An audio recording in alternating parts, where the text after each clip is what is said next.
Llegamos a la quinta clase de este curso y hoy nos toca abordar una temática que de alguna manera cierra lo que podríamos llamar la segunda parte, porque la primera parte fue introductoria, que abarcó las dos primeras clases, y después la 3, la 4 y la 5 han estado dedicadas respectivamente, la 3 al tema de la educación, la cuarta al tema del orden político y ahora esta quinta, como dice el título, a la economía.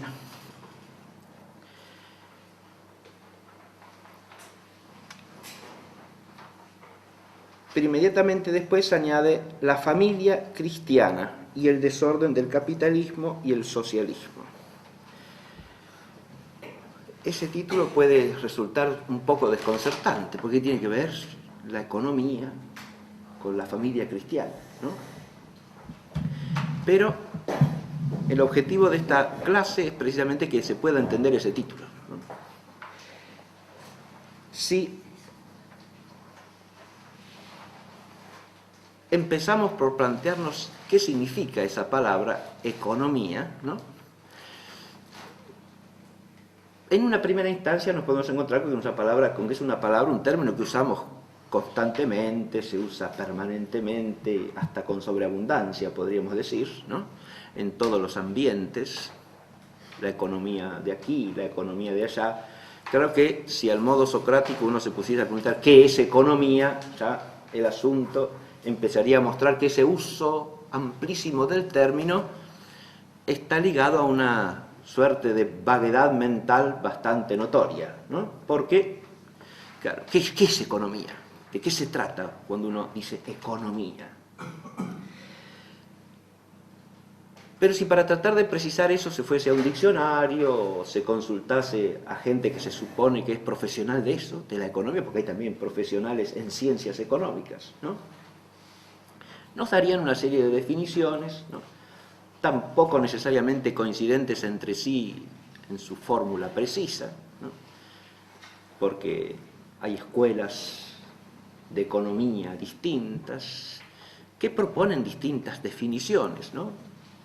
Las definiciones que llaman objetivistas, las que llaman subjetivistas. En general, en la economía se trata de la producción, de la distribución, del uso y el consumo de bienes materiales que satisfacen las necesidades de los hombres en la vida social, para decir una cosa más o menos vaga, que tendría que ver con las definiciones que suelen llamarse objetivas o objetivistas. O se trata de los sistemas y procesos que permiten administrar recursos relativamente escasos para satisfacer las necesidades, como suele decirse las definiciones marginalistas o subjetivistas, pero de todas maneras siempre se trata de procesos, sistemas, términos ya de una amplísima vaguedad, ¿no? Que tienen que ver con la satisfacción de necesidades por medio de bienes materiales y de servicios, se podría añadir, ¿no? Que tienen que ver con la vida del hombre en su base material. A partir de ahí, la economía suele considerarse como un aspecto fundamental de la vida social, ¿no? Y una parte, por lo menos importante, si no la más importante en la vida de la sociedad. Si por otro lado, en cambio, vamos a un esclarecimiento filológico del término economía, eso nos lleva en primer lugar a la elemental etimología, ¿no? Oikonomía en griego significa la norma o el conjunto de normas por las cuales se rige y administra, el oikos. El término griego oikos es traducido ordinariamente por hogar.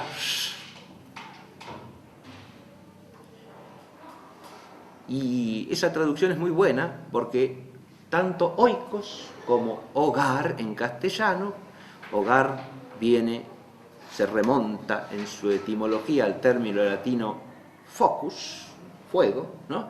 Y el oikos en griego es primariamente el fuego doméstico, es decir, el fuego que se encendía en cada familia como centro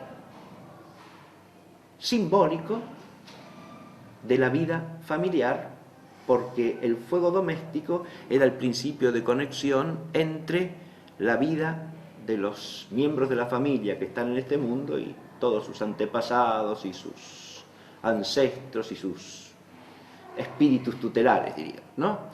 El fuego doméstico era el vínculo cultural entre los miembros de la familia. En torno al fuego doméstico se desarrollaba la vida familiar.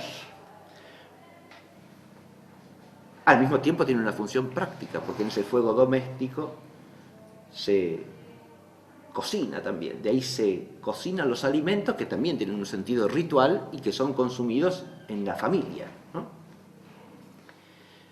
El fuego doméstico tenía que encenderse con un rito determinado, con unas prescripciones cultuales, podríamos decir, ¿no? Con cierta madera y no con otra, con ciertas oraciones que presidían el encendido del fuego.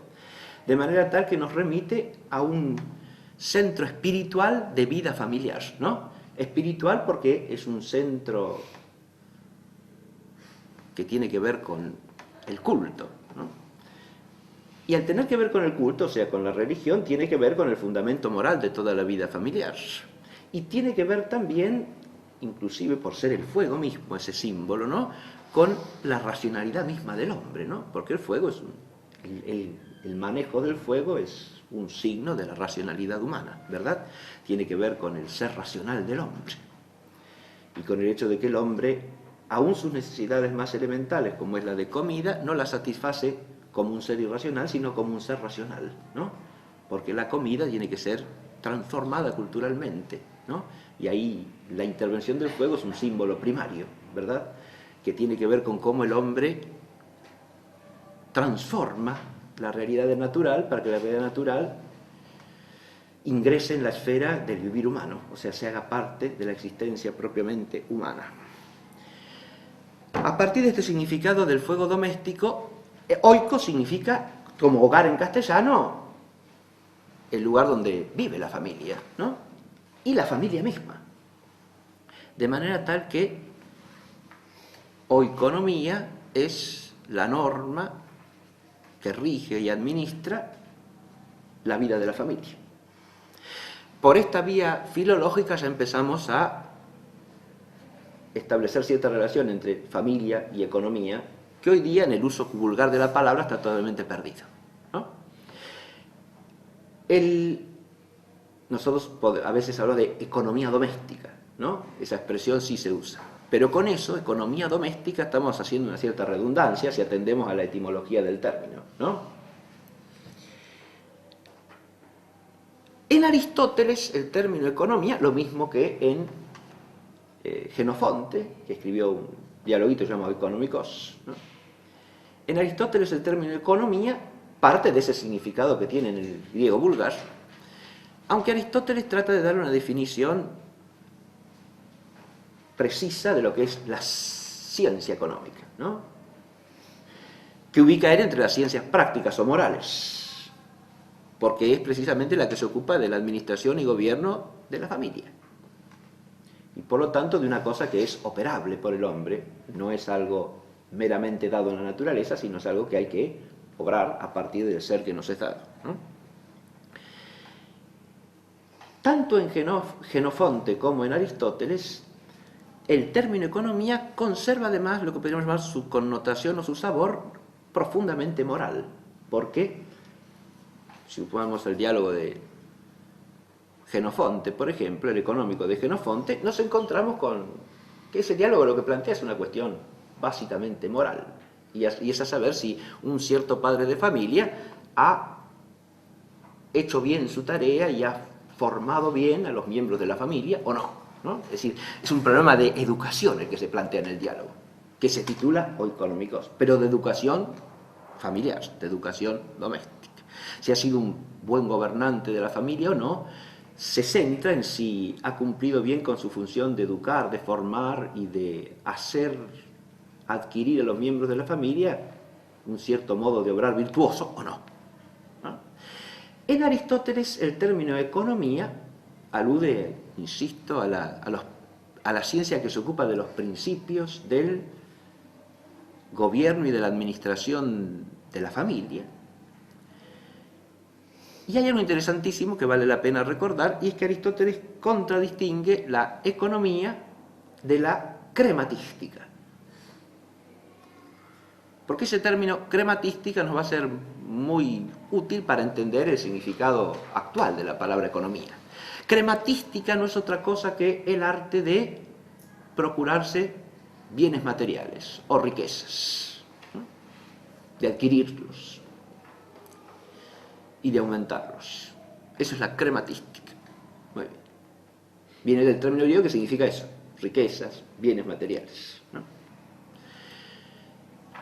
La crematística, según Aristóteles,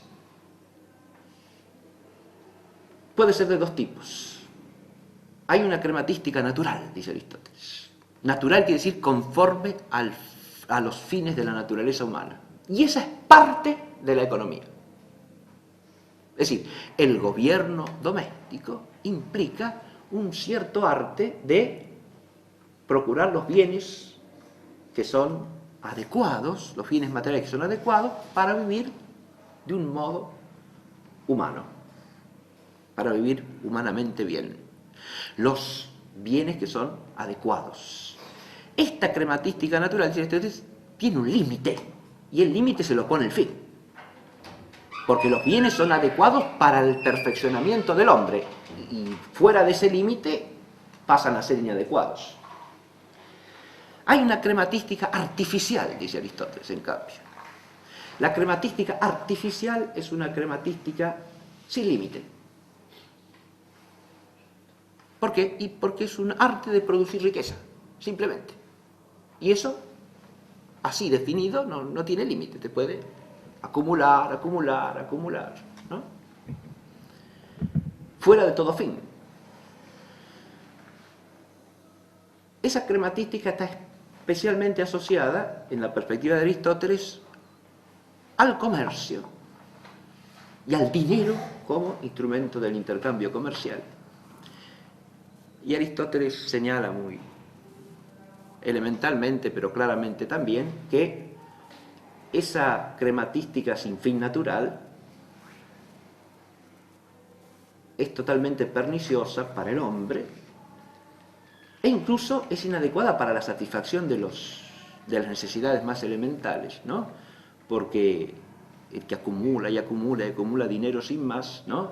Se verá, dice Aristóteles, como aquel rey Midas, ¿no?, de la historia, que no podía ni siquiera comer porque todo lo que tocaba se transformaba en oro, y el oro no sirve para comer, claro. Entonces no tenía ni con qué alimentarse, ¿verdad? Bien.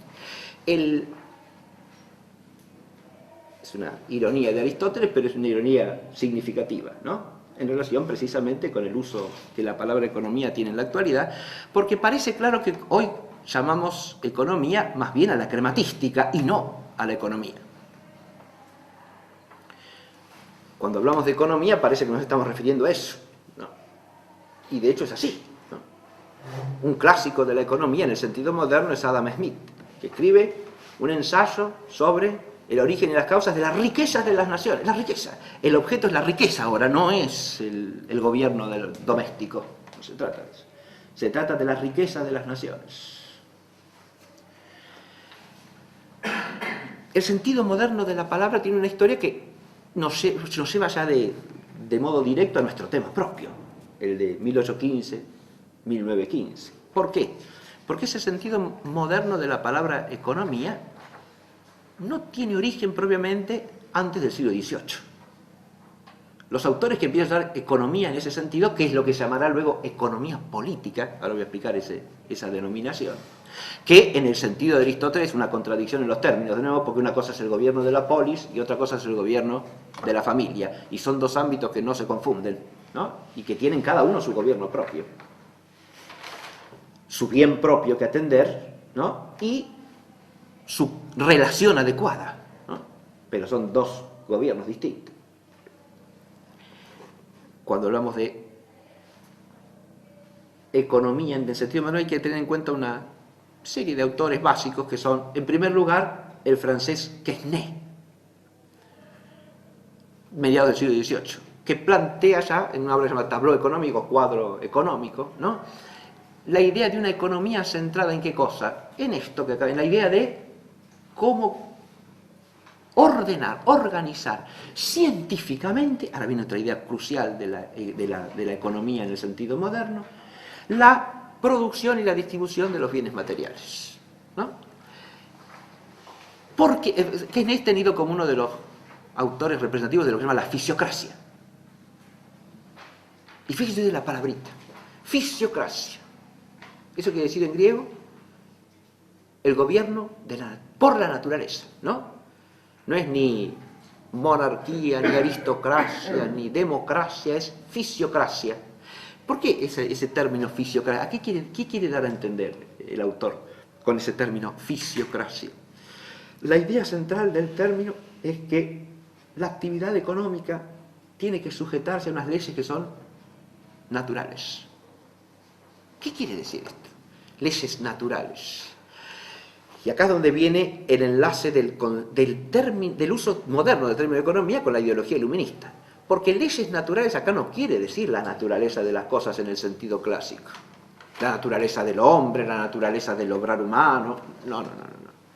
Leyes naturales quiere decir leyes de los fenómenos materiales. O sea, el concepto de ley natural que tiene Quesnay y todos los economistas que seguirán después de él es un concepto fenomenista de ley natural. Es el concepto empirista y criticista de ley natural, de Hume y de Kant. Ley natural no hace alusión al ser de las cosas, sino a los fenómenos, con lo cual ya tenemos implícito dos cosas. Primero, la naturaleza reducida a fenómeno, fenomenismo, y segundo, que la ciencia no es más que el conocimiento de leyes de fenómenos. Y que, ahora viene el tercer elemento, el conocimiento de esas leyes de los fenómenos permite al hombre manejar racionalmente la realidad. Esta transformación del uso del término economía es importantísima porque la economía, con esta sencilla transmutación conceptual, se ha trasladado de la esfera de la praxis a la esfera del ser, es decir, y a través del ser de una técnica, nada más, de una manipulación de la realidad a partir del conocimiento de sus leyes naturales. Explico esto más claramente para que se entienda. La economía en el sentido clásico pertenece a la esfera de la praxis, o sea, al orden moral. ¿Qué quiere decir eso? Que tiene que ver con obras de los hombres que pueden ser bien, buenas o malas, que pueden ser ordenadas al fin propio de la existencia humana o desordenadas en relación con ese fin. ¿Está claro? Es lo que Aristóteles da a entender cuando distingue una crematística natural, que es decir, ordenada al bien auténtico del hombre, o una crematística antinatural, que no está ordenada al fin de la existencia del hombre, ¿no? Uno puede, en la adquisición de riquezas, obrar bien o obrar mal, pero eso es una decisión que toma el hombre. ¿Está claro? No es algo que se da en la naturaleza eso. Es el hombre el encargado y el responsable de organizar los bienes materiales en orden al fin de la existencia humana. De modo que el uso de los recursos naturales, su transformación por el trabajo, o sea, la producción de bienes, su distribución y su uso, están regulados por los principios del orden moral. Claro. Eso es lo que ese es el orden auténtico. Ahora bien, si uno establece que hay una ciencia natural de los fenómenos económicos, da la idea de que la economía funciona como la naturaleza, por leyes que le son inmanentes, ¿no? Como si el hombre no tuviera nada que ver con eso. El hombre tiene que conocer esas leyes y aplicarlas, como un ingeniero que conoce las leyes de la física y las aplica para construir un edificio, ¿no? Entonces, el economista se transforma en un constructor de la sociedad que conoce las leyes de la economía, ¿no? Y las aplica para construirla. Por ahí vamos, caminando, ¿sí? Ahora la economía se ha transformado en una pieza fundamental del gobierno, ¿no? Claro, Aristóteles distingue también, más que Aristóteles es el libro Económica que, según los eruditos, aunque está en el corpus aristotélico, no está redactado probablemente por Aristóteles, sino por algún discípulo de Aristóteles, que quizá pueda ser Teofrasto, aunque no es segura la atribución. Pero ahí, el segundo libro está dedicado precisamente a distintas crematísticas. Dentro de ellas está la crematística económica, pero también hay una crematística política. Y hay una crematística del rey, y hay hasta una crematística del sátrapa, o sea, del gobernador provincial, porque ahí se ve que tuvo en cuenta el autor el orden administrativo de gobierno del imperio persa, ¿no? Del rey, las satrapías, las ciudades, después la familia. Bien.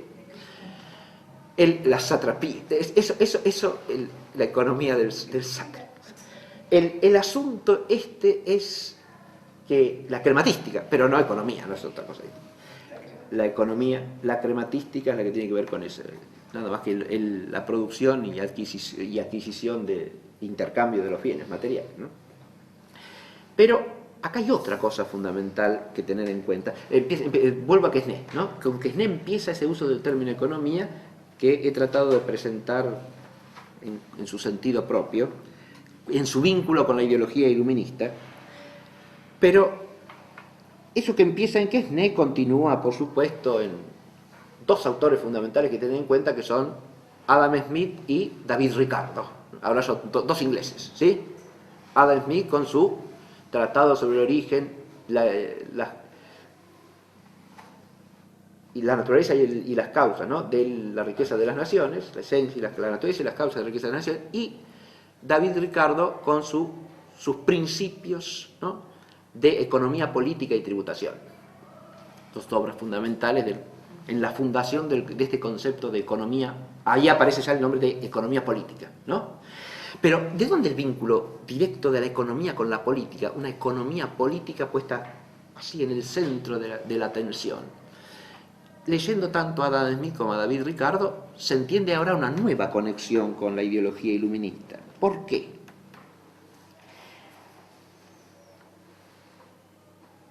Porque, primero que nada, tenemos en el trasfondo la idea de la política como dominio,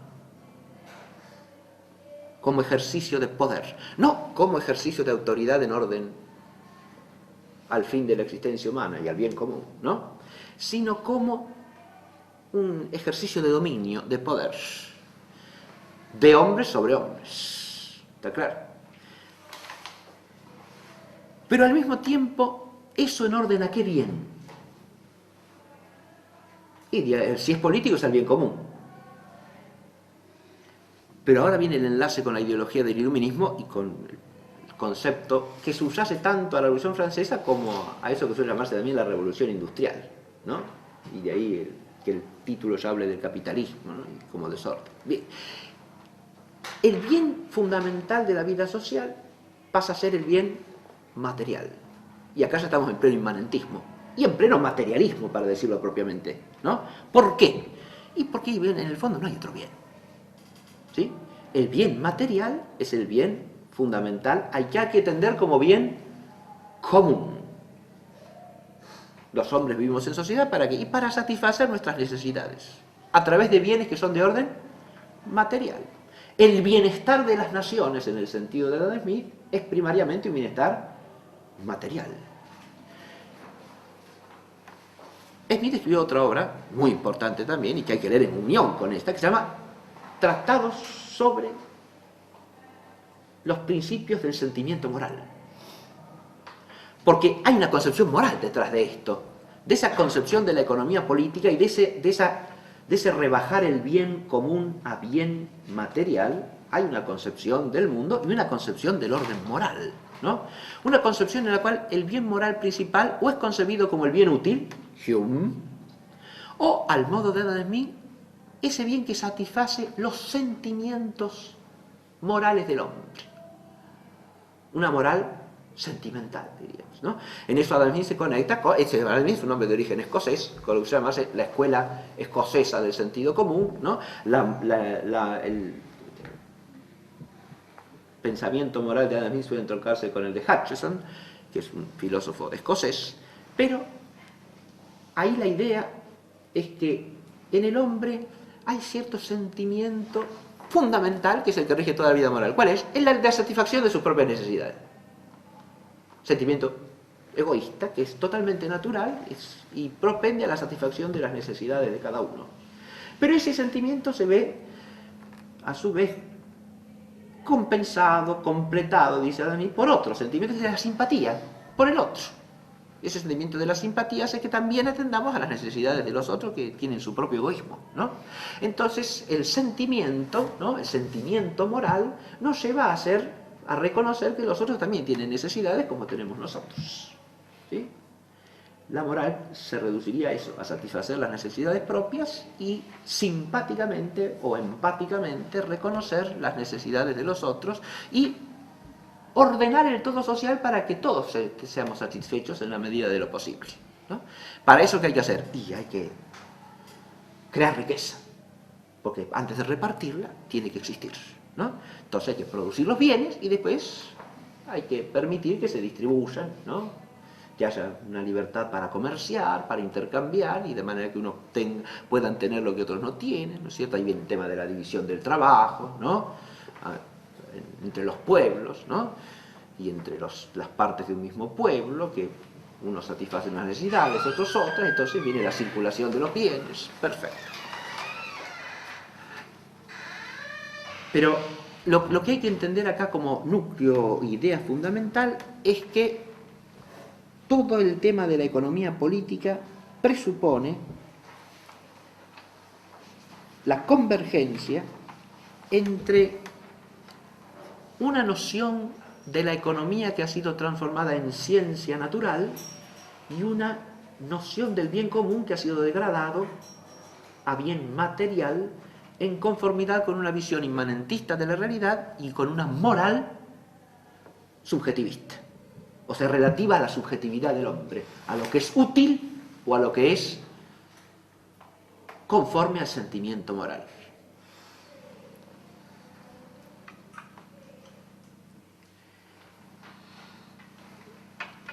Ese sentimiento puede ser entendido hedonísticamente o de una manera afectivo-social, con el caso de Smith, pero es un sentimiento, es algo de los sujetos, de los individuos. Es interesantísimo advertir que en este caso la familia ha desaparecido de la ecuación. En este concepto transformado de economía, la familia no está en ningún lugar importante, porque la sociedad está hecha de individuos, ¿sí? Son los individuos los que tienen necesidades y los que tienen afectos o sentimientos de orden moral. De manera que los individuos, de individuos se hace la sociedad.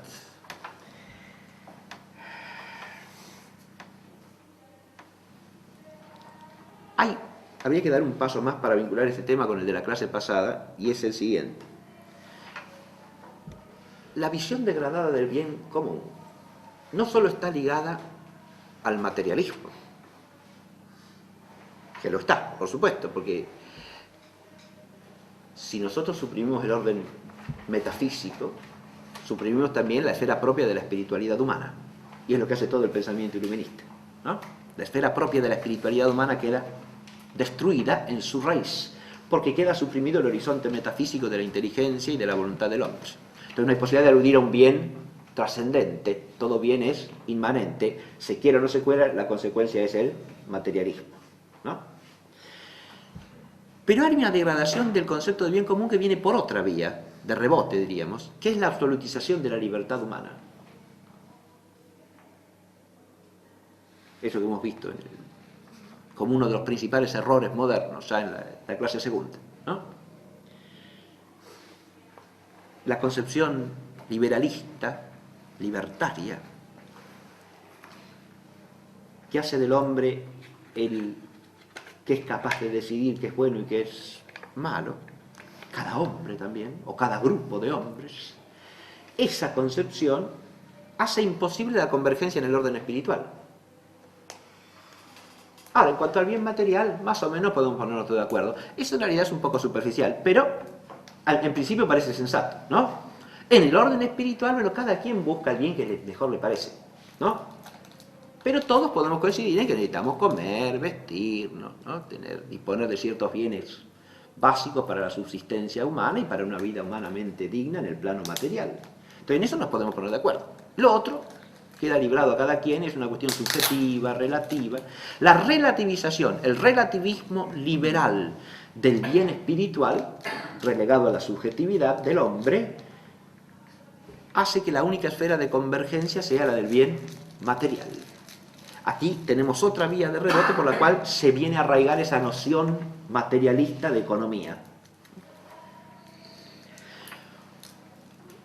Además de los tres nombres fundamentales, vale la pena tener, Quesnay, Adam Smith y Ricardo, vale la pena tener en cuenta un cuarto nombre, que es el de un hombre ligado a Ricardo, aunque discute con Ricardo ciertos temas, que es Malthus.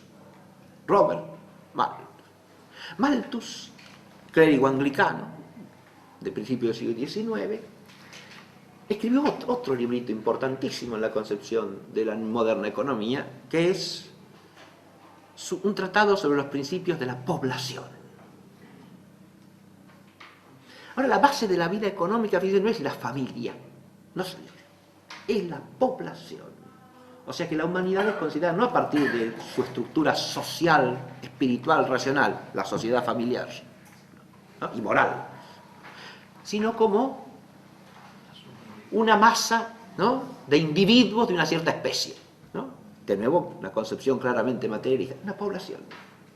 El concepto básico que se maneja hasta el día de hoy, ¿no?, en economía, la población. Bien. La población, y Malthus es uno de los primeros en supeditar la vida familiar a las necesidades económicas, digamos, en económica en el sentido moderno, ¿no? No es que la producción de bienes materiales tiene que supeditarse al orden moral familiar, porque ese es el fin al que tiende, no el bien del hombre, no. Al revés, la vida familiar tiene que tener normas impuestas por la autoridad política. Estamos en la Inglaterra anglicana, la autoridad política y la religiosa son una misma autoridad, ¿sí? Como en todos los países protestantes. De manera tal que la autoridad política tiene que poner normas que, sobre la moral familiar, ¿no?, que permitan el control de la población. Este es el tema central de todo el pensamiento de Malthus, ¿no?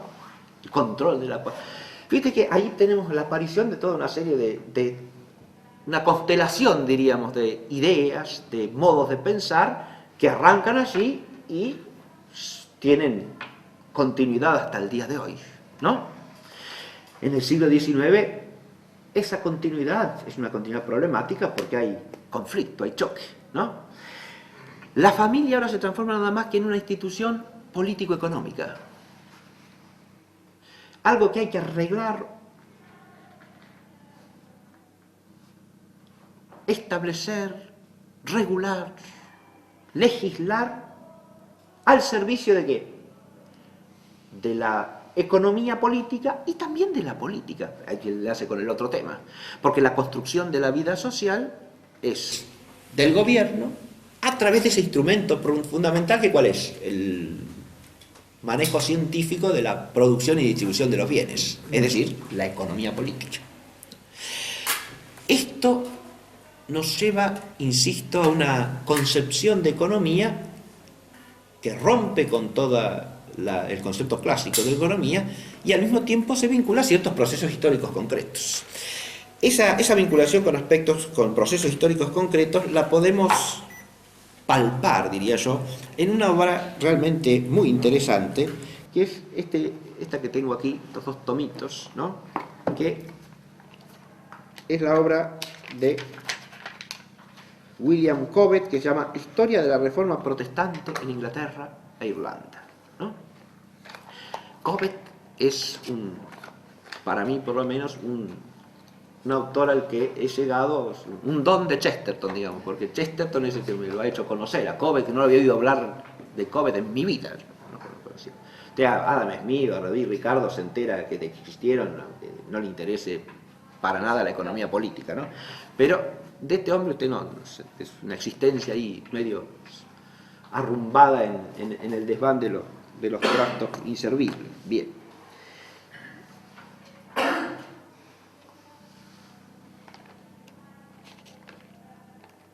Voy a leer un parrafito nomás, pero lo que quiero es transmitir la idea central de esta obra y cómo se conecta con nuestro tema, ¿no? Pero voy a leer un parrafito para que...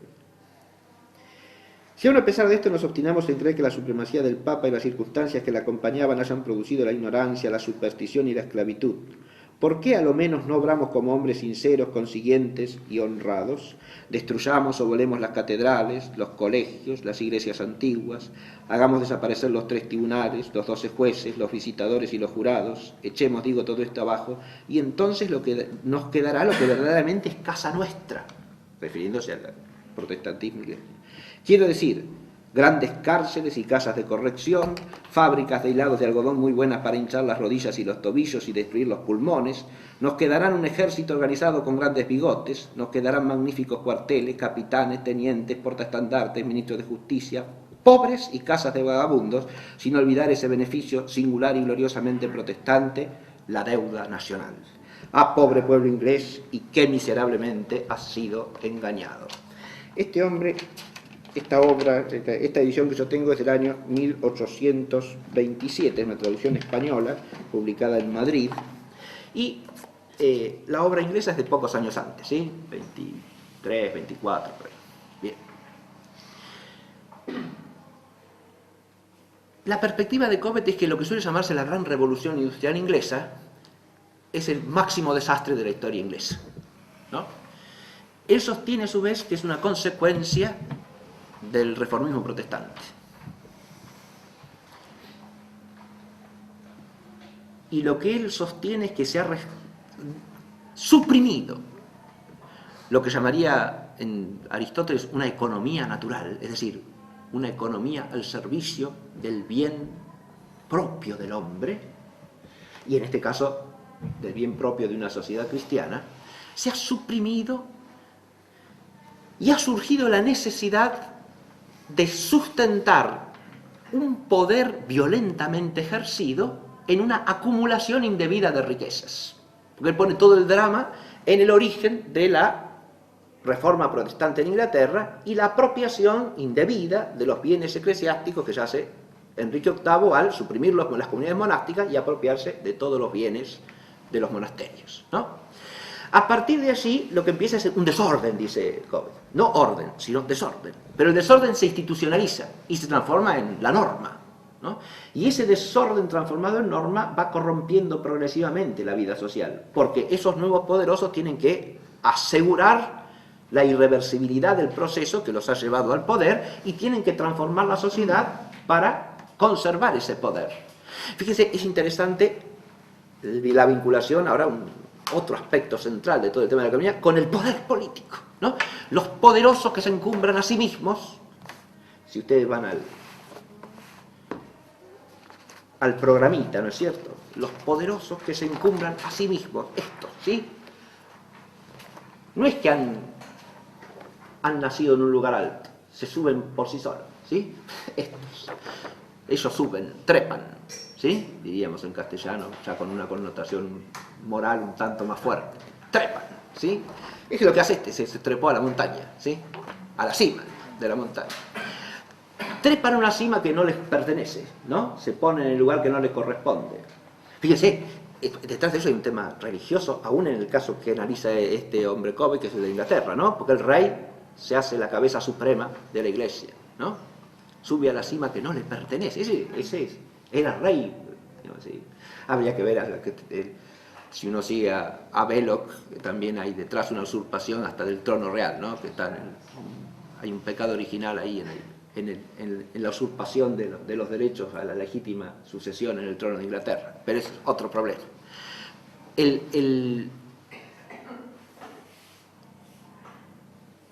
Shakespeare se ocupa también de ese problema. Y cómo.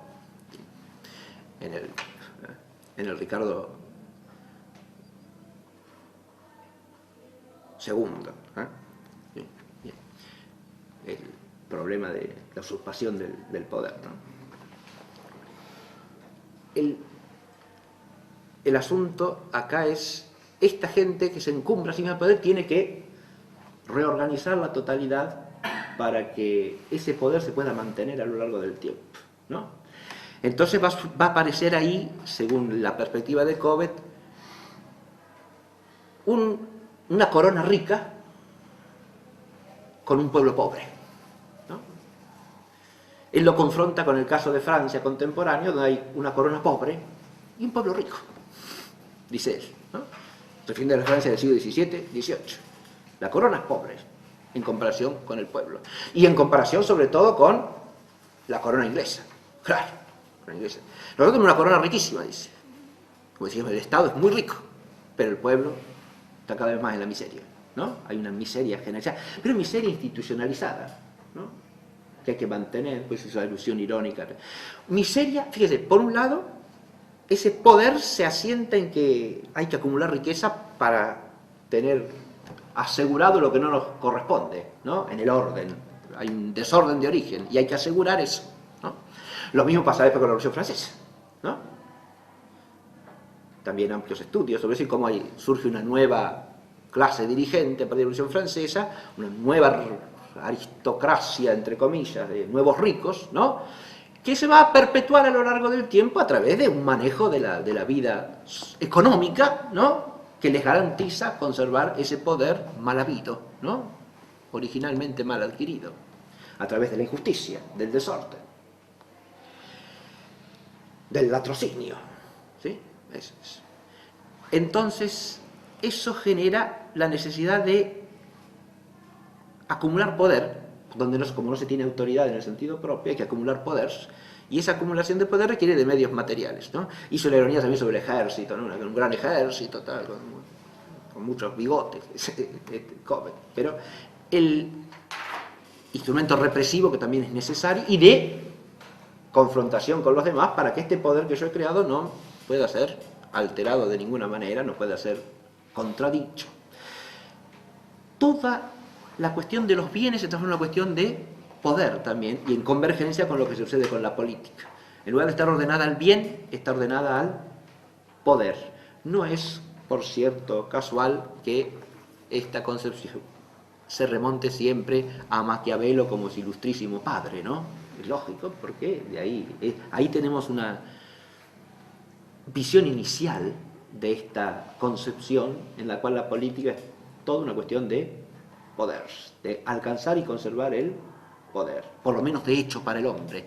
Y ahí viene otro trasfondo que está en la perspectiva de Cobbett y que está también en Malthus y que está en toda la visión iluminista, por lo menos como correlato y como antecedente. Yo hice alusión a las raíces de esa degradación del bien común, ¿no? Materialismo inmanentista, liberalismo total, que relativiza el bien espiritual a los sujetos y a los individuos, por lo tanto el bien común. Podríamos señalar una tercera raíz, que es la que está en el tema de Cobbett, y es la concepción, paradójicamente, de la religión protestante, de que el bien espiritual en el fondo es imposible, porque no se puede alcanzar santidad alguna en el mundo.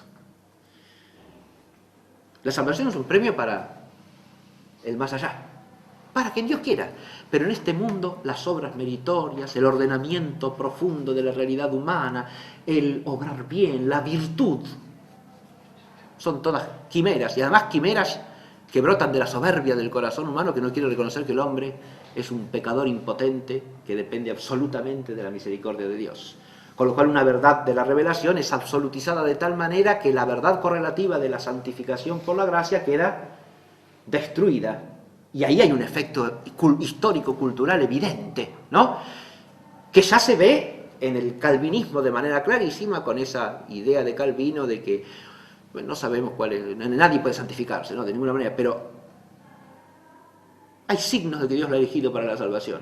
Y un signo que él toma de una exégesis extraviada del Antiguo Testamento es la prosperidad económica. Si usted hace riqueza, es que es un elegido, ¿no? Es el tema que toma Weber, ¿no? Como el protestantismo como origen del capitalismo, desde el punto de vista cultural y moral, ¿no? Bien. Frente a eso hay autores católicos que han tratado de hacer apologética diciendo no, que ya había capitalismo en el mundo católico antes, como si el capitalismo en ese sentido fuese un progreso, ¿no? Lo cual, ese es, a ver, hay una apologética que es necesaria que defender la verdad, y hay una apologética que puede ser mala porque parte de la admisión de que lo que se postula como bien desde la concepción errónea es realmente un bien, ¿no? Y entonces también lo pusimos, también lo tuvimos nosotros.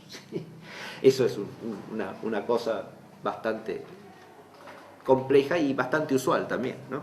Bueno, dejemos ahora esta primera cuestión, ¿no?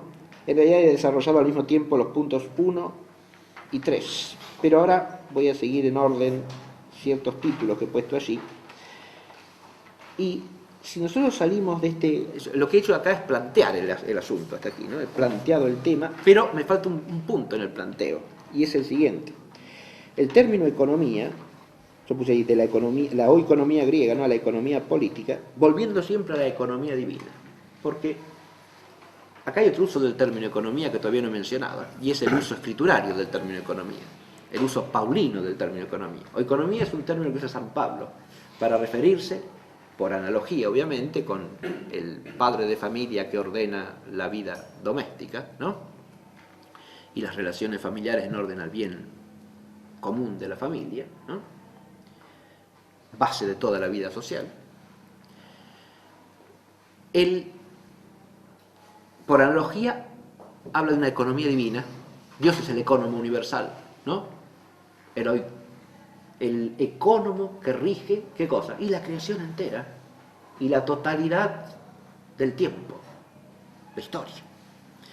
Dios es el ecónomo porque todo está bajo el designio sabio y prudente de Dios, para que cada cosa se cumpla.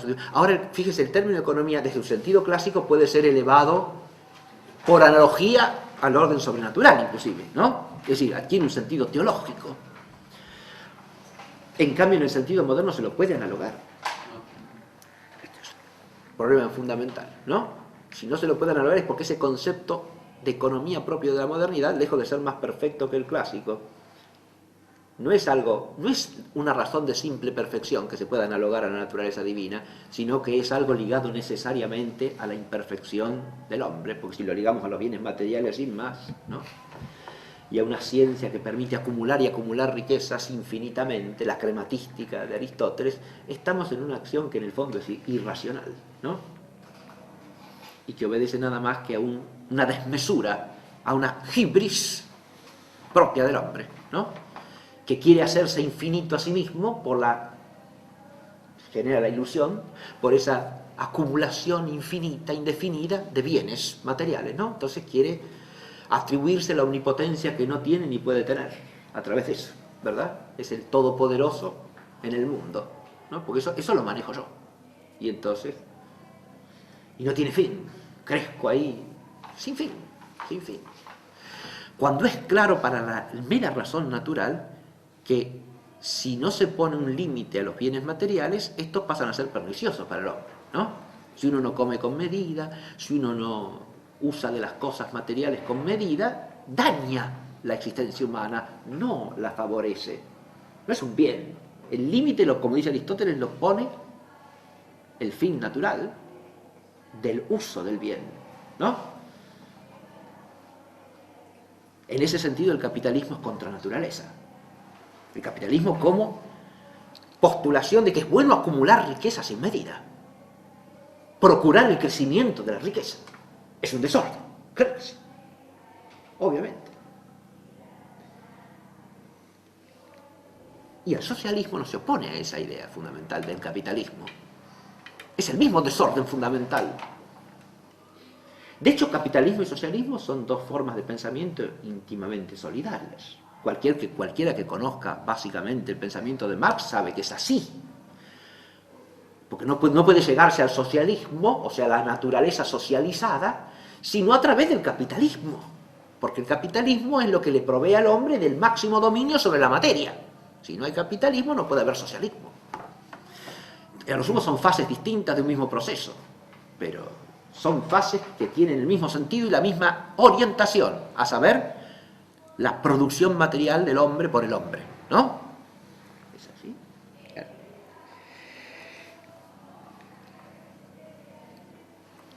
En este sentido, importa destacar que la visión cristiana del uso de los bienes económicos, de su producción, no es una especie de punto medio entre capitalismo por un lado y liberalismo por el otro, como si esos fuesen dos extremos viciosos, y una tercera posición intermedia es la doctrina de la Iglesia sobre la economía. No, señor. Es una visión totalmente errónea, en mi opinión, ¿no? Porque liberalismo y socialismo, capitalismo y comunismo son facetas de la misma concepción materialista del mundo, del hombre y de la realidad. Son formas de materialismo. El liberalismo de Adam Smith o el socialismo de los socialistas utópicos, ¿sí? El liberalismo político y económico o el comunismo marxista son formas de ver que son aspectos parcialmente divergentes de una misma mentalidad, no cosas opuestas en la base o en la raíz. En cambio, la concepción cristiana de la economía es otra cosa, pertenece a otro mundo, es otra cosa totocelo diversa. No se puede decir que es un punto medio entre esos dos extremos, no tiene nada que ver. ¿Ves que usted tiene una buena economía porque compensa el individualismo liberal con el bien común social socialista? No es eso. Si usted pone un punto medio entre esas dos cosas, tendrá otro matiz de la misma concepción materialista, nada más. Pero no otra cosa. Un matiz que combine cierto liberalismo con cierto socialismo. Y hay montones de eso, ¿sí? Tanto en la concepción ideológica como en la praxis. ¿Sí? Pero eso no es la concepción cristiana de la vida económica. Porque la concepción cristiana de la economía nos tiene que retrotraer primero que nada ¿a qué? Al concepto clásico de economía. Y por eso tenemos que resituarnos en la familia. Así como la familia, fíjese, acá la familia de alguna manera liga nuestros tres temas, el tema de la educación, por supuesto, el tema de la política y el tema ahora de la economía, ¿no?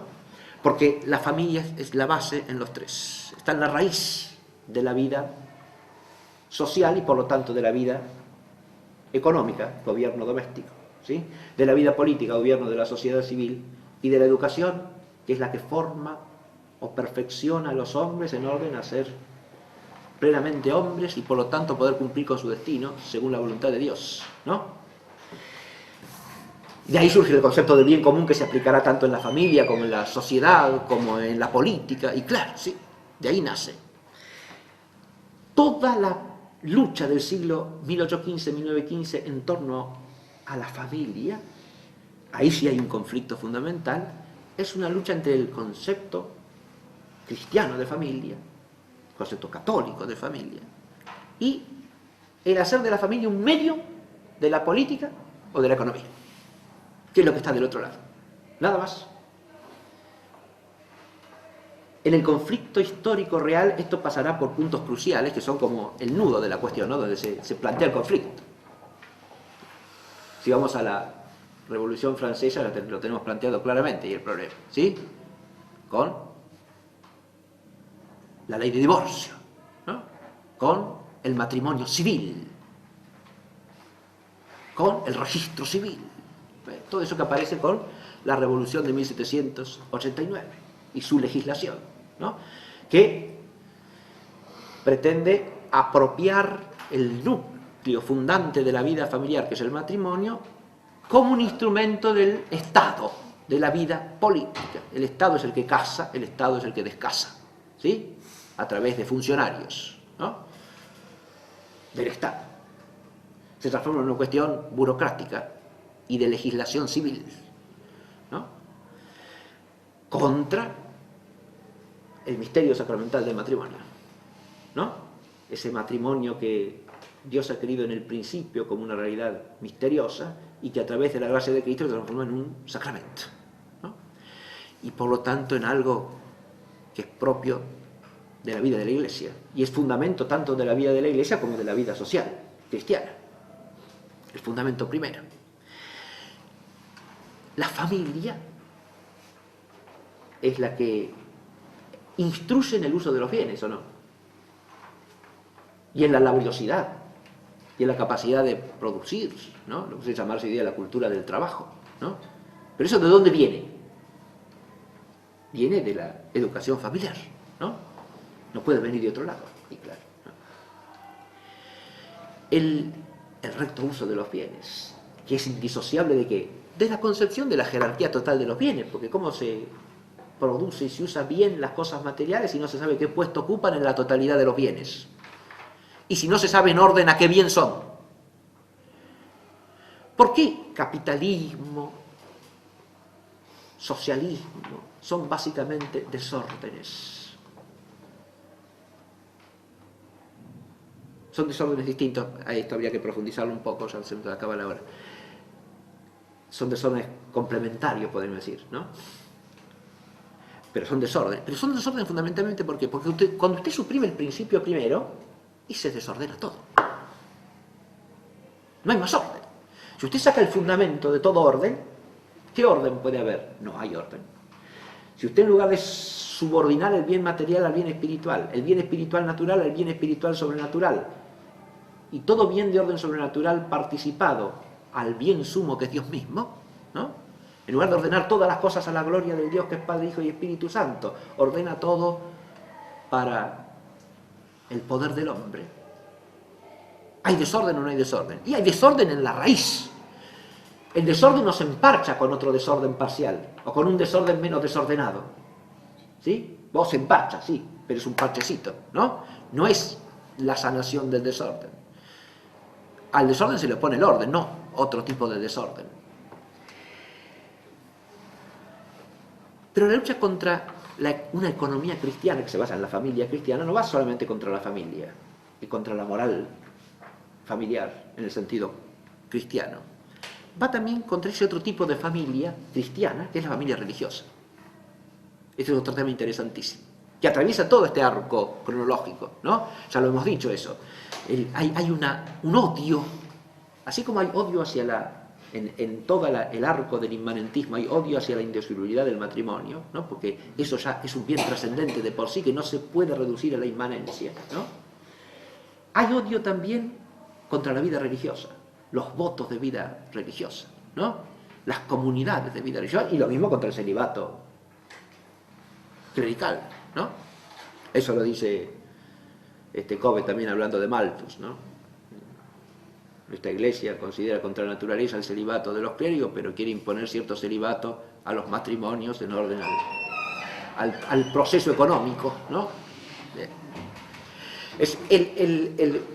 Esas son las contradicciones en que incurre siempre el desorden.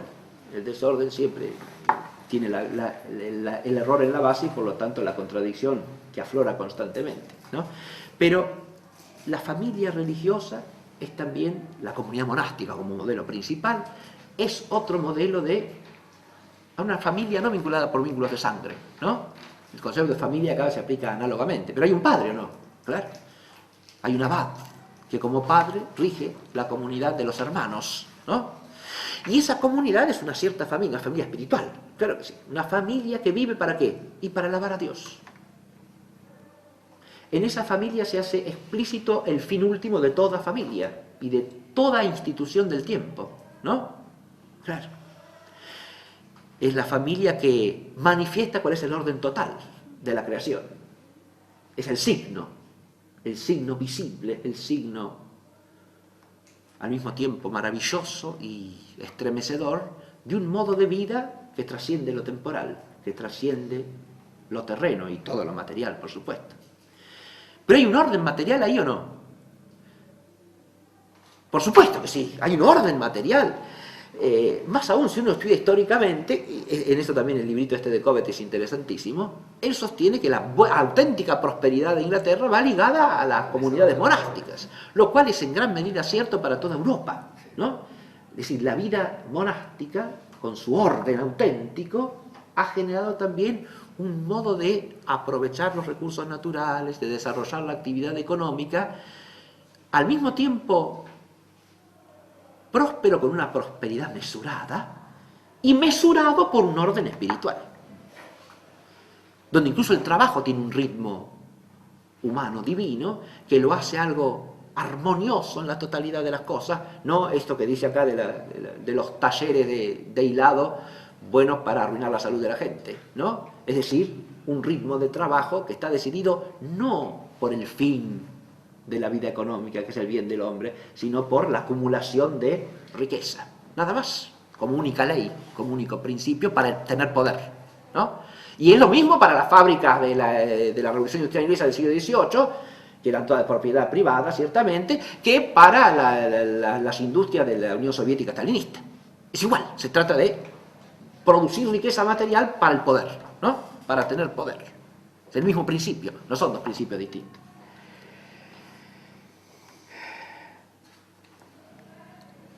Terminamos la clase con una reflexión final que nos lleva de nuevo a la escritura, ¿no? Y acá he tomado un texto que consta en el Evangelio de Mateo, ¿verdad? En el Sermón de la Montaña, ¿no? Buscad primero el reino de Dios y la justicia suya, y todo lo demás se os dará por añadidura, ¿verdad?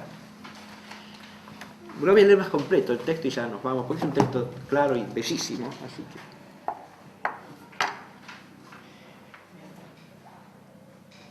Por eso os digo, no os preocupéis por vuestra vida, qué comeréis o qué beberéis, ni por vuestro cuerpo, con qué os vestiréis. Por ventura la vida no vale más que el alimento y el cuerpo más que el vestido.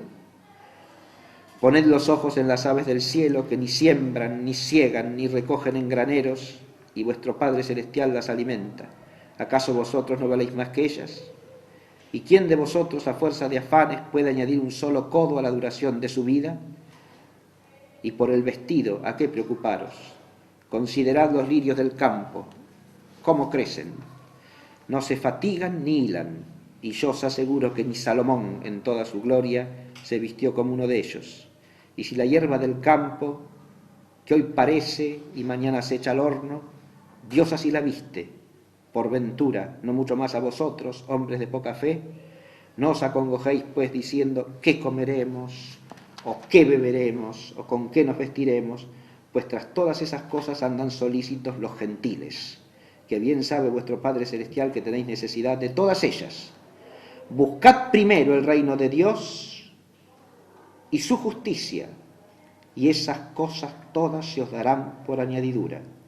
No os preocupéis pues por el día de mañana, que el día de mañana se preocupará de sí mismo. Bástele a cada día su propia malicia. Acá nos encontramos con el horizonte de la economía cristiana, ¿no? Claro. No se trata no solo de acumular riquezas, sino se trata de ese desprendimiento confiado en la providencia de Dios, ¿no? Que es el Padre de todos los bienes y que es nuestro Padre, ¿verdad? Y en quien tenemos que reposar con plena confianza, como bien explica la propia Escritura, y San Pablo lo dirá de modo explícito, esto no significa la ociosidad, ¿no? No significa no trabajar, no, al contrario, no suprime el esfuerzo del hombre, pero ese esfuerzo tiene que ser hecho con este espíritu, es decir, con la confianza puesta en Dios, buscando primero, lo otro también hay que buscarlo, ¿sí? Pero buscando primero el reino de Dios y la justicia de Dios, ¿sí? Ese suyo castellano es un poco ambiguo y a veces al oírlo uno puede dudar, porque es gramatical la ambigüedad, ¿no? Su justicia puede referirse a Dios o al reino de Dios, ¿no? En el fondo la diferencia conceptual no es grave, pero en el texto griego es clarito que se habla de la justicia de Dios, ¿sí? Es la justicia de Él, de Dios. Porque ahí tiene un pronombre en griego que es masculino y el término griego para reino es femenino, así que no hay duda que no se refiere al reino, sino que se refiere a Dios, ¿no? Buscad el reino de Dios y la justicia de Dios. El reino y la justicia, que son dos cosas inseparables, ¿no? Porque la justicia, en el lenguaje bíblico, es la santidad, Eso es lo que hay que buscar, ¿no? La santidad que viene de Dios. Buscad el reino de Dios y la justicia de Dios, y lo demás, todas las otras cosas se os darán por añadidura. Y añadidura quiere decir que son cosas como, y secundarias, instrumentales, que no son lo que hay que buscar como primera cosa, ¿no? No es lo primero. Lo único primero es el reino de Dios y su justicia. Si miramos desde ese orden, entonces puede haber una economía cristiana y un orden temporal adecuado a una economía cristiana, y si no, es imposible, ¿no? No es cuestión de escuelas económicas, no es cuestión de, sin más, socialismo, menos socialismo, más capitalismo, menos capitalismo, es cuestión de un orden de los principios. Después la cuestión técnica específica, eso es algo que en la medida en que haya aspectos técnicos corresponde a los que conocen los aspectos técnicos, en la medida en que haya aspectos técnicos. Pero recordemos esto que es fundamental: la economía en sí misma no es primariamente una técnica, es primariamente un obrar moral. Son decisiones responsables que tomamos los seres humanos. No es primariamente una cuestión técnica, es primariamente una cuestión moral. No es una técnica, es una praxis.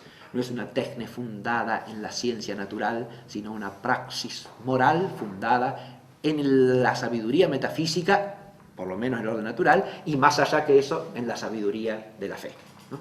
Bueno, muchas gracias.